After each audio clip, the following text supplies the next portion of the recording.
So I said, well, here's what you need to do. While you're doing these rotations and these contracts, you need to do your homework on areas and what the cost of living is and what you can make there as a travel PT. And then hopefully you're putting this together to build a business. So his goal is to, after he's done with the travel, get through the shift, open his own clinic, and do that. And I said, okay, so what you need to do is find where you want to be practicing and opening your clinic after you get done with your travel stuff. Not Colorado, because it's too expensive. So he's going to do that and then go through the shift while he's doing his last rotation or his last travel contract, because then he can start seeing people. Those people will realize he's doing things that nobody else in his clinic is doing because he's been through the shift. He's doing NFTs, he's doing palpations, he's taking away orthotics and rolling and all that crap. And he's getting results so that when he does decide to open his own clinic, he's going to stay in the same region, same area, whatever, because now he's already going to have a reputation there.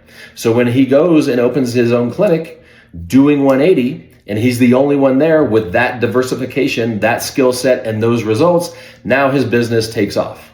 So long story short, here's the point. You didn't learn what you should have learned in PT school. You're frustrated. That's why you're in this group. Hopefully you're watching and implementing what you can implement at this point, just watching the content.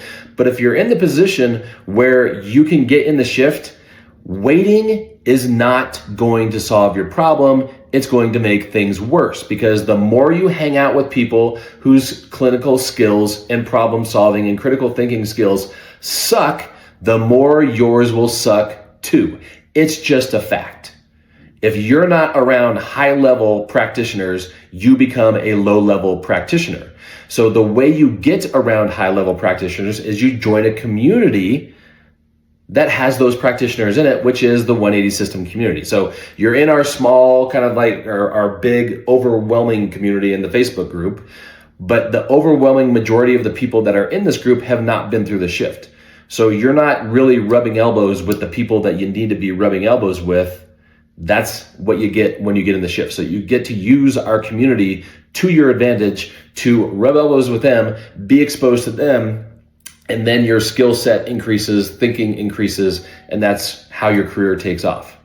So understand, you need to get in the shift to take off.